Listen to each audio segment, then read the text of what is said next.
इस कहानी की शुरुआत में हमें एक कपल को दिखाया जाता है जिनका नाम होता है एलिस और जॉन। एलिस एक नेक दिल औरत थी। वो सुबह अपने पति के लिए स्वादिष्ट खाना बनाती थी। फिर उसके बाद जॉन अपनी जॉब पर चला जाया करता था। दरअसल जॉन एक इंश्योरेंस एजेंट था। वो अपना काम दिल लगाकर करता था।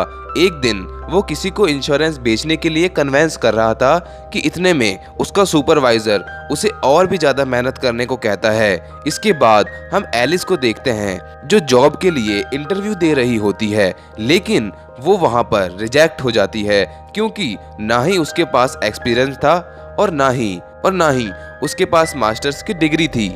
जब वो घर आ जाती है तो फिर उसके घर उनका घमंडी मकान मालिक आता है और उनसे किराया मांगता है।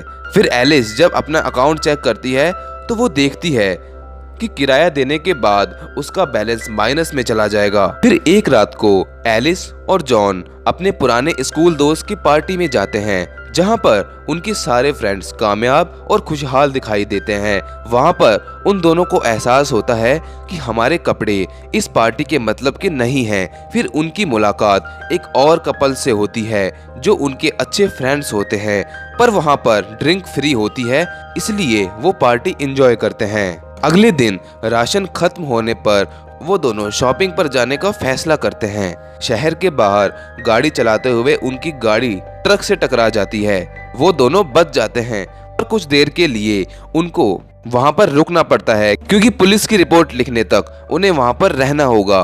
वहीं जब वो रोड साइड पर खड़े होते हैं तो एलिस की नजर एक घर पर जाती है। फिर एलिस एक बूढ़ी औरत को जमीन से एक पोट उठाकर अंदर जाते हुए देखती है। फिर एलिस उस पोट से अट्रैक्ट होके उस शॉप के अंदर जाती है। फिर एलिस उस औरत से बात करने लगती है तो अचानक उस बूढ़ी औरत का फोन बजने लगता है। इतने में एलिस को वो पोट मिल जाता है। फिर वो उस पोट को लेकर अपने कार में बैठ जाती है और जॉन को तेजी से कार चलाने को कहती है। अब हम एलिस को देख पाते हैं जो फोन पर बात करते करते अपने बाल स्ट्रेट कर रही होती है, लेकिन तभी हेयर स्ट्रेटर से उसका सर जल जाता है और तभी वो टीपॉट हिलने लगता है। और जब वो उस टीपॉट के अंदर देखती है तो उसमें बहुत सारे डॉलर्स होते हैं। उसे लगता है कि उसके जलने और डॉलर के मिलने में कोई कनेक्शन जरूर है। फिर इसके बाद वो जानबूझकर अपने सर को जला लेती है और एक बार फिर से वो टीपॉट हिलने लगता है। इस बार उसको $700 मिलते हैं। दूसरी तरफ जॉन को जॉब से निकाल दिया जाता है और जब जॉन घर लौटता है तो वो देखता है कि उसका घर पूरी तरह से बिखरा पड़ा हुआ होता है और उसकी बीवी की हालत बहुत खराब होती है। वो एलिस को जगाकर कहता है कि मेरी नौकरी चली गई है। फिर एलिस कहती है कि कोई बात नहीं और वो जॉन को बहुत जोर से थप्पड़ मारती है। फिर जॉन को टीपॉट से निकलने वाले पैसे दिखते हैं, लेकिन जॉन को यकीन नहीं हो रहा होता।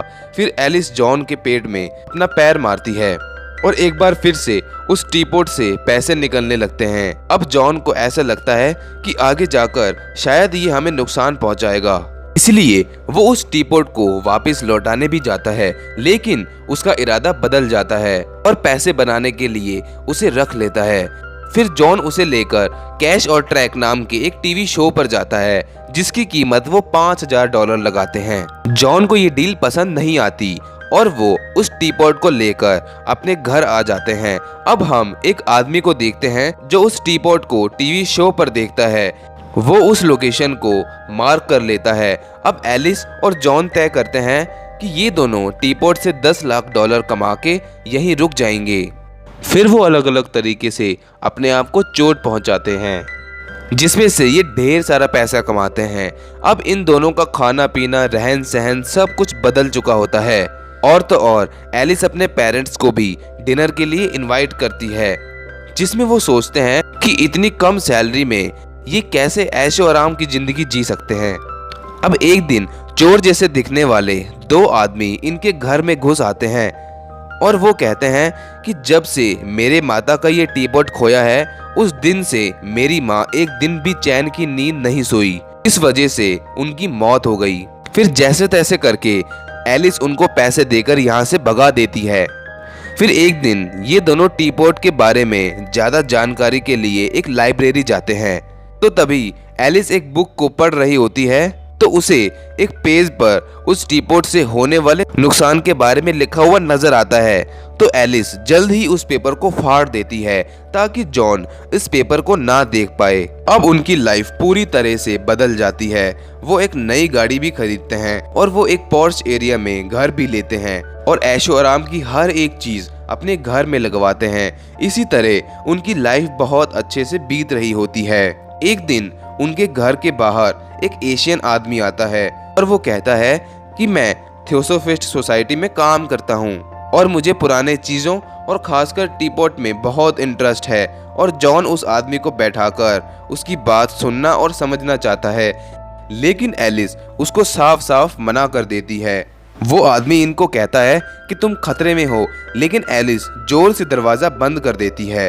फिर एक दिन उनका मकान मालिक उनके घर आता है और उस टीपॉट को छीनकर यहाँ से भाग जाता है। इसके बाद वो उस टीपॉट को फेंक कर उसके ऊपर से गाड़ी चलाकर यहाँ से चला जाता है, लेकिन उस टीपॉट पर बिल्कुल खरोंच नहीं आती। फिर इस बात का पता लगाने वो उसी आदमी के पास जाते हैं जो एक दिन पहले उनके घर आया था। वो आदमी कहता है कि इसका सिर्फ एक ही उपाय है कि उस टीपॉट को ऐसी जगह पर छुपाना होगा जहाँ पर उसे कोई ना देख पाए कि एक टाइम पर वो सबसे अच्छे और सबसे बुरे वक्त से गुजर कर आया है। अब एक रात वो दो चोर फिर से इनके घर आते हैं और जब एलिस और जॉन उनसे पूछते हैं कि तुम यहाँ पर क्या कर रहे हो, तो वो चोर कहते हैं कि हम यहाँ पर टीपॉट चुराने नहीं आए। और उनके बीच फाइट भी होती है, लेकिन वो दोनों बेहोश हो जाते हैं। और जब इन्हें होश आता है तो वो देखते हैं कि अब टीपॉट पहले से कम पैसे देने लगा है। फिर ये दोनों एक बार में जाते हैं और वहां पर पूछते हैं कि यहाँ पर सबसे कमीना आदमी कौन है। फिर इसके बाद जॉन और उस आदमी के बीच में फाइट होने लगती है, क्योंकि इससे वो टीपॉट उन्हें पैसे देगा। उसी दौरान जॉन पूरी तरह से घायल हो जाता है। अब एलिस देखती है कि टीपॉट किसी दूसरे को चोट लगने पर भी पैसे देता है, क्योंकि जब एलिस एक जगह पर बैठी होती है तो एक स्कैटर गिर जाता है और उस टीपॉट में पैसे आ जाते हैं। इसके बाद ये दोनों हर पेनफुल इवेंट्स को अटेंड करने लगते हैं ताकि टीपॉट इनको ज्यादा से ज्यादा पैसे दे सके। फिर एलिस ये देखती है कि टीपॉट इनकी इमोशन पेन पर भी पैसे देता है, तो एलिस जॉन को दुख भरी बातें बताती है। फिर एलिस जॉन को कहती है कि तुम मुझे ऐसी बातें कहो जिससे मुझे दुख हो। फिर जॉन उसे पास्ट की एक घटना बताता है, जब उसने पराई औरत को किस किया था, तो उस पर भी टीपॉट पैसे देता है। फिर ये एक दूसरे से ऐसी बातें करते हैं जिससे इनको दुख पहुंचे। अब इनके सारे राज एक दूसरे को पता चल जाते हैं और इनके राज भी खत्म हो जाते हैं। फिर ये अपने आप को ना हर्ट करने के बजाय दूसरों को हर्ट करने लगते हैं, जैसे पड़ोसन के पति को उसकी पत्नी की राज बताना। इसके बाद एलिस और जॉन अपने घर आ जाते हैं और फिर एक रात को जॉन एलिस को कहता है कि टीपॉट और मुझे तुम किसको चुनोगे, लेकिन एलिस कोई जवाब नहीं देती। फिर जॉन ली के पास जाता है और उससे हेल्प मांगता है, लेकिन ली कहता है कि तुम्हें बहुत टाइम हो चुका है। फिर जॉन ली के आगे रिक्वेस्ट करता है कि वो टीपॉट को चुरा ले, लेकिन ली कहता है कि ऐसा नहीं हो सकता, तुम्हें अपनी मर्जी से वो टीपॉट देना होगा। उस रात एलिस जब अपने रूम में आती है तो वो देखती है कि जॉन सेकंड फ्लोर के विंडो पर बैठा होता है, क्योंकि वो यहाँ से कूदने का फैसला करता है। उसे रोकती भी है, पर जॉन ऊपर से कूद जाता है। फिर एलिस को जॉन की बहुत चिंता होती है और वो भागती हुई नीचे जाती है। वो जॉन को बेहोश देखकर बहुत परेशान होती है। फिर अचानक जॉन को होश आ जाता है। फिर एलिस टीपॉट सौंपने को मान जाती है। फिर एक रात को वो देखते हैं कि उनका लैंडलॉर्ड उस टीपॉट को उठाकर भाग गया होता है। अर्ली और उसकी पत्नी एक दूसरे को पैसों के लिए हर्ट करते हैं। जॉन और एलिस की किस्मत अच्छी होती है कि वो बच जाते हैं, बाकी सारे लोग एक दूसरों को मार देते हैं। फिर जॉन और एलिस उस टीपॉट को ली के पास ले जाते हैं। ये देखकर ली उनकी तारीफ करता है। दोस्तों, उम्मीद करता हूँ कि आपको ये वीडियो पसंद आई होगी। अगर आपको ये वीडियो पसंद आई होगी तो वीडियो को लाइक करना और चैनल को सब्सक्राइब करना ना भूलना।